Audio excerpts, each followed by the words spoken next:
We are in the thick of engagement season. You may not know this, but 40% of engagements actually happen between American Thanksgiving and Valentine's Day. And I want to be there to help with the financial side of things. I did get married almost 10 years ago. Even though it's been a little while, it's actually been kind of nice to get this perspective to really think about what would I have changed if I could go back in time. And honestly, I would have changed quite a bit. So for some context, I got married in 2013 and my wedding cost $16,000. Since that was about a decade ago, if you want to adjust that for inflation, that would cost about $20,000 in today's dollars. Although I thought we were doing it kind of on the cheap, we were very frugal, I DIY'd the crap out of it, and we really did a lot ourselves.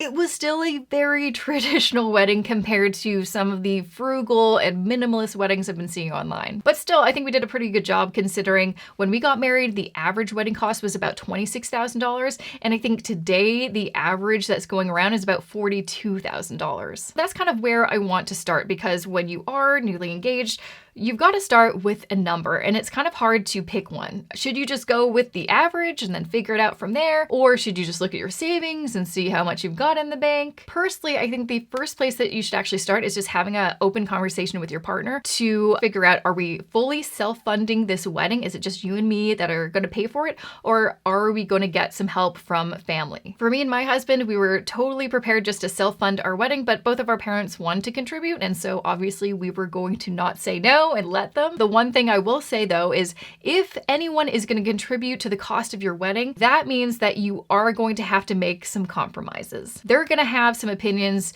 You're going to have to involve them in some way. So just know that you're probably going to have to incorporate something that you don't want to, or just make some decisions that maybe you wouldn't have made otherwise. Now, the ideal situation is for you to not borrow any money for your wedding, but to pay in cash. Now, I know this may be difficult, especially if you want to get married quickly. I mean, for me and my husband, we basically had a good year plus to save for our wedding as we were planning for it. And that was really nice because, you know, you can do a lot of saving in just 1 year. One of the things that I'm so proud of is that we did not go into debt for our wedding because it's hard enough starting married life and just like all the things that come with it.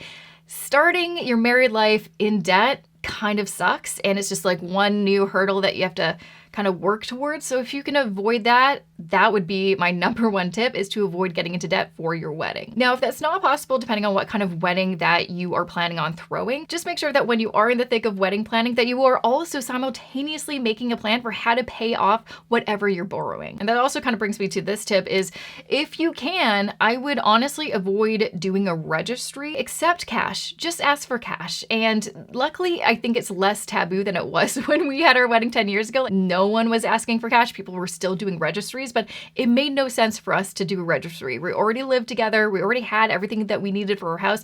And actually, we were in the middle of leaving Vancouver, moving to Toronto. So we were getting rid of all of our stuff. We didn't want any new stuff to bring with us. So it just actually made more sense to really, please just give us cash or a check or, you know, even just like a Visa gift card, whatever. We don't want things. We don't have room in our car. Now, if asking for straight up cash is maybe not your thing and you're like, I want something a little bit more classy or something, you can label it like you are contributing to our honeymoon. You're helping us go on this magical trip to celebrate our marriage. I know there's actually lots of websites out there where you can set it up and then, you know, your friends and family can contribute online to this like wedding portal, or you can just like set up a GoFundMe and maybe label it your honeymoon. I don't know, but I feel like it's in general less taboo asking for cash. And honestly, as a wedding guest, so much easier than me going online trying to pick like things that you might want. I'd rather just write you a check. So first, I want to actually show you the wedding budget that I crafted. I'm just going to provide it to you for free. If you want to use it, you can customize it however you want. So as you can see, I've already input some data. You can delete all of this. Obviously, it's just kind of an example to give you a reference point, but every cell that is this light yellow color, that is where you're supposed to input data. Everything else is a formula or you don't need to change.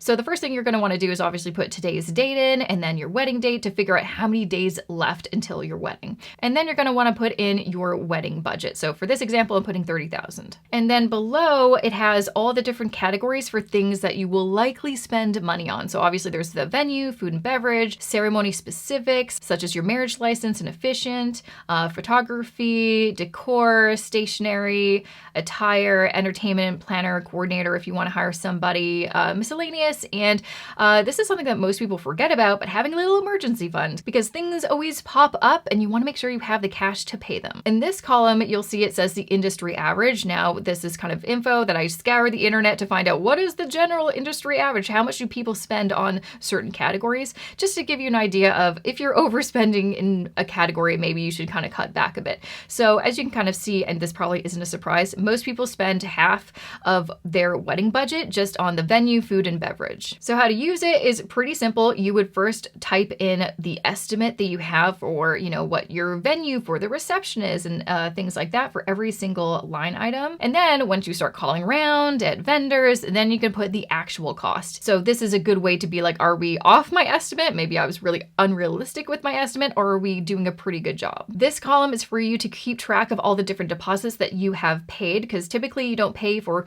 everything right up front. You put a deposit and then you pay for everything after the wedding. And then this column will calculate what the balance will be due after the wedding. And this column is for you to keep track of when that final payment is due, so you're not late and you make those payments on time. And then this column is just to make any notes for yourself to keep nice and organized. So really quickly, I just want to share some of the things that I feel like you should spend most of your money on and things that you really shouldn't waste your money on. First and foremost, spend your money on food and alcohol, because those are the things that make people happy. They want to be fed, they want to be watered. You want to make sure you don't run out. Quite honestly, I hate going to a wedding where they just serve hors d'oeuvres and then you're starving. The second thing I would make sure to put your money into is a photographer. And one thing that I really regret, but honestly we just couldn't afford it at the time, is hire a videographer. And I think honestly it's a lot cheaper than it was a decade ago, because it was kind of a luxury to have a videographer. But I wish we had a wedding video. We have beautiful photos, I love them, but I really wish I could,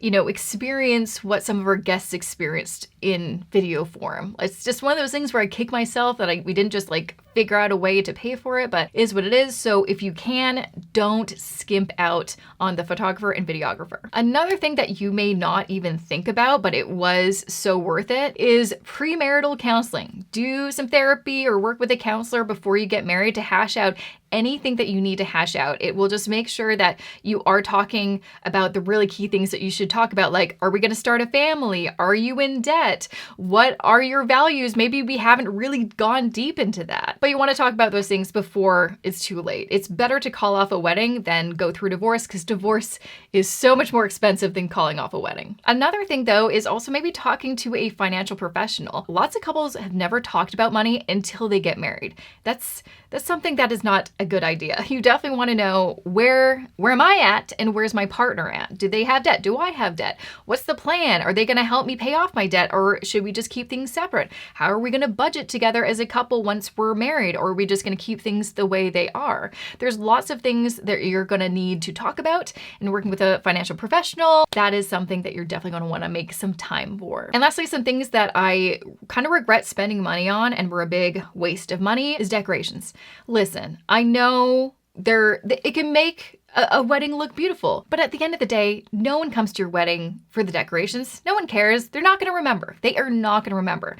They are literally there for the food and the booze. And also obviously to celebrate your wedding, but mainly for the food and the alcohol. Another thing, and I got really into Say Yes to the Dress, as you do. Don't spend that much money on your wedding dress. And the reason I say this is I loved my dress. It was beautiful, but I've never worn it again. And it's just in a box in my mom's closet, and it'll be there forever. Actually, she keeps on asking me to take it, but I'm not going to do that. It's going to be in there forever.